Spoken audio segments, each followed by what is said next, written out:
Bonjour à tous. Alors tout d'abord, je souhaite remercier les organisateurs de ce colloque qui permettent véritablement à la communauté juridique de s'inscrire dans l'actualité et de se positionner sur des enjeux juridiques qui me semblent très très importants dans cette période de crise. Donc moi, me concernant, je vais vous parler de droit du travail. Je crois que je suis un des seuls intervenants de ce colloque qui va aborder cette branche du droit.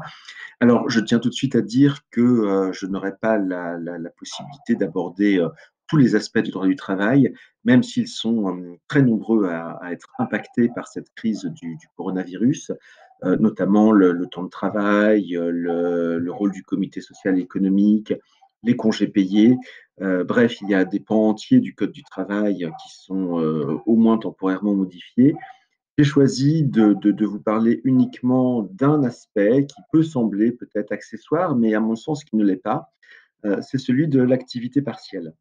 Alors l'activité partielle, alors il n'est pas accessoire déjà parce qu'il concerne ou va concerner énormément de salariés. Je pense que là, on va avoir une utilisation absolument massive de ce dispositif, pardon, totalement inédite. À savoir qu'en temps habituel, l'activité partielle concerne environ 100 ou 200 000 salariés maximum. Et dans les grandes périodes de crise comme celle de 2008, on avait eu peut-être des pics à 300 ou 400 000 salariés, mais c'était vraiment le grand maximum. Et là, subitement, on est en train d'avoir certainement un nombre de salariés en activité partielle qui se chiffre en millions.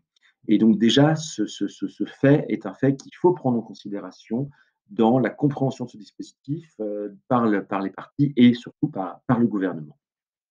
Et le point que j'aimerais bien voir avec vous, c'est de montrer que ce dispositif d'activité partielle, hein, qu'on appelle parfois encore chômage partiel, et l'ancien nom de l'activité partielle, hein, le nom a été changé en 2012, ce dispositif d'activité partielle, donc du coup, je pense qu'il change de nature avec les réformes qui sont en cours actuellement.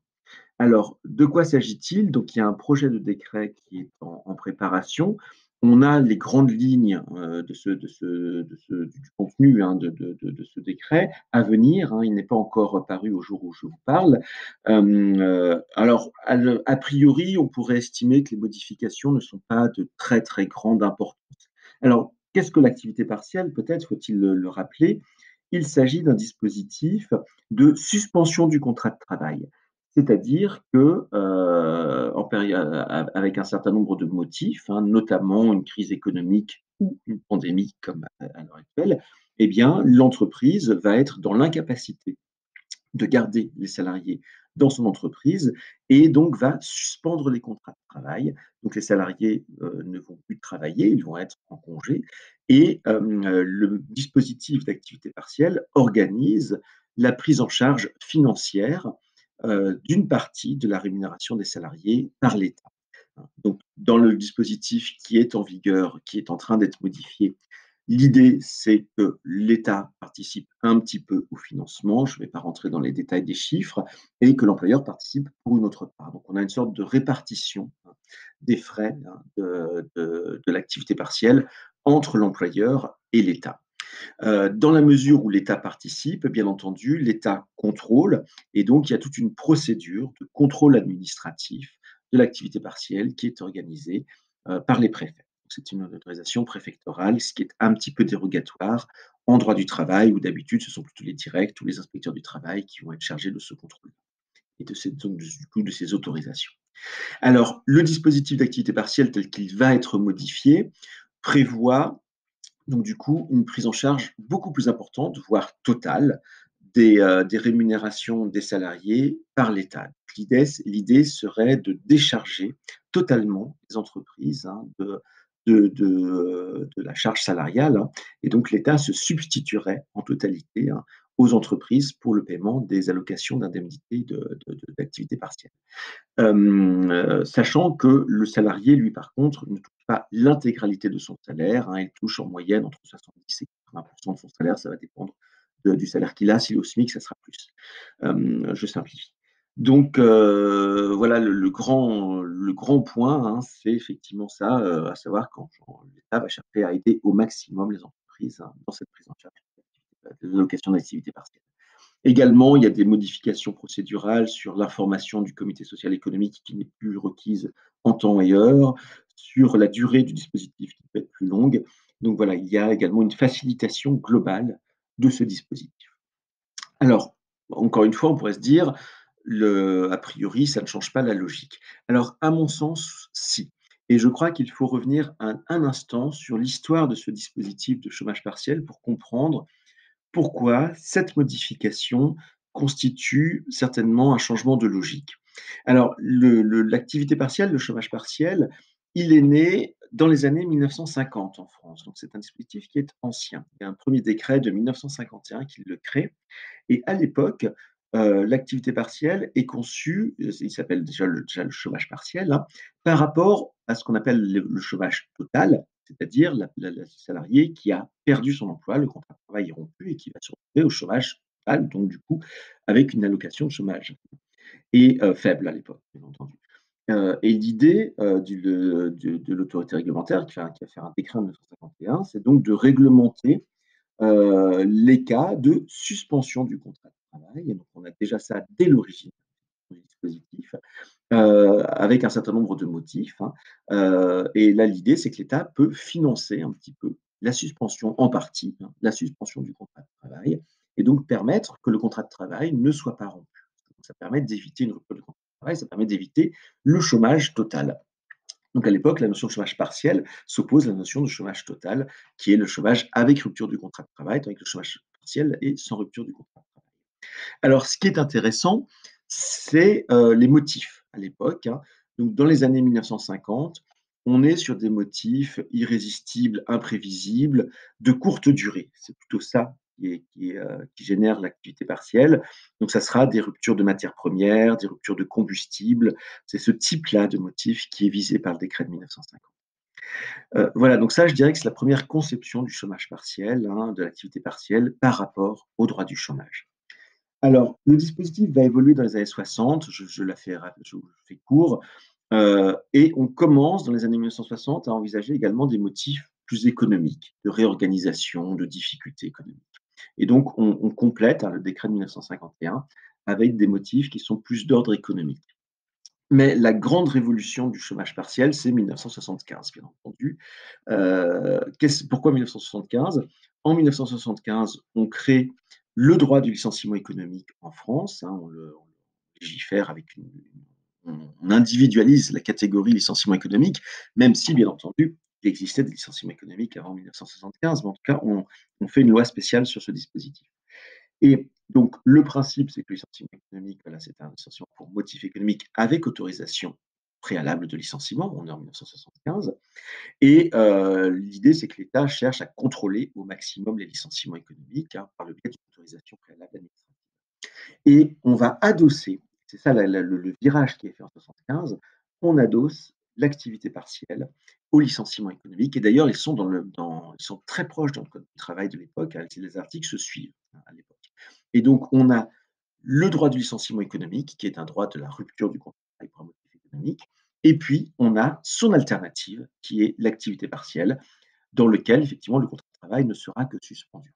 Et à partir de 75, et là, il y a un premier changement de logique, l'activité partielle, elle n'est plus conçue comme une alternative au chômage total. Ça l'est encore, mais je dirais que c'est plus son utilité principale qui est mise en exergue. L'activité partielle va être considérée comme une alternative au droit du licenciement économique. Et donc, le motif principal d'activité partielle, tel qu'il va être pratiqué à partir de 75, ce sont des motifs économiques. Voilà, des problèmes microéconomiques ou macroéconomiques, hein, mais ce sont des raisons économiques principalement qui font donc du coup la mise en place, hein, du chômage partiel. Alors il peut encore résulter des motifs courts, irrésistibles, imprévisibles, hein, comme des catastrophes naturelles ou éventuellement des ruptures de matières premières, mais je dirais que ça va devenir très marginal par rapport à un recours pour des motifs économiques. Et je dirais que cette période de 1975 à 2012 et peut-être 2020 a été caractérisée quand même par ça. Dans le discours du législateur, Aujourd'hui, encore aujourd'hui dans le discours des personnes, hein, c'est un leitmotiv, l'activité partielle est une alternative, au licenciement économique. C'en était vraiment une en 1975 avec un très fort encadrement procédural de l'un et de l'autre, avec cette idée d'un contrôle administratif du chômage partiel comme du licenciement économique. À partir de 1986, on supprime l'autorisation administrative de licenciement, mais on maintient l'autorisation administrative de chômage partiel. Donc on voit déjà peut-être les 2 dispositifs qui s'éloignent l'un de l'autre à partir de 86, mais l'idée que le chômage partiel est une alternative au licenciement économique, bien entendu, demeure et la notion de contrôle administratif demeure parce que l'État paye, hein. L'État finance un petit peu, plus ou moins les allocations de chômage partiel, donc du coup, il est normal qu'il contrôle qu'on entre bien dans ce dispositif-là. On va rester dans cette logique globalement jusqu'au début des années 2000-2010 et même il y a un dispositif sur lequel je ne vais pas revenir de manière, très longue, hein, qui est l'APLD, l'allocation partielle de longue durée, qui est de mon point de vue très intéressant parce qu'il est allé peut-être au bout de la logique et il souhaitait véritablement que le chômage partiel soit une alternative au licenciement économique, dans le sens où il imposait le réemploi du salarié à l'issue de la période de chômage partiel. Et donc, il y avait même une durée pendant laquelle, effectivement, le salarié devait réintégrer l'entreprise.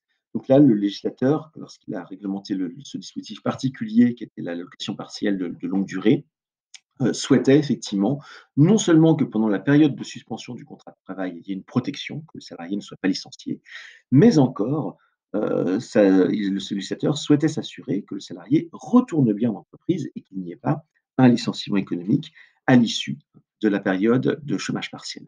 Et donc vraiment dans cette conception-là, des années 75 jusqu'aux années 2000-2010, on pourrait dire, eh bien, le dispositif est donc une alternative, donc je l'ai dit, au licenciement économique, mais surtout, il est protecteur du salarié. Il vise à protéger le contrat de travail du salarié, à protéger le salarié. Il est à destination du salarié.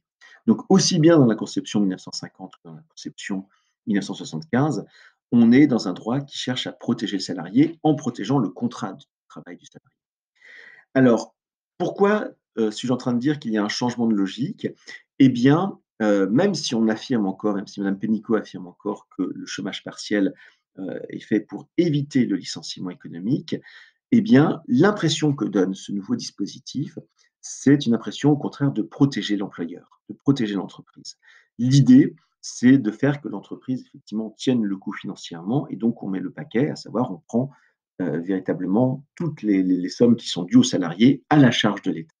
Ce qui est quelque chose de, encore une fois, totalement inédit parce que jusqu'à présent, il y a toujours eu une répartition de la charge des allocations devant être versées aux salariés. Et en fait, d'ailleurs, l'employeur continue de verser son salaire aux salariés un petit peu minoré du fait de l'activité partielle et ensuite demandait le remboursement de ces sommes-là à l'administration. Et là, on est dans un droit qui, encore une fois, à mon sens, change de logique, dans le sens où il est destiné à protéger l'entreprise, beaucoup plus qu'à protéger le salarié.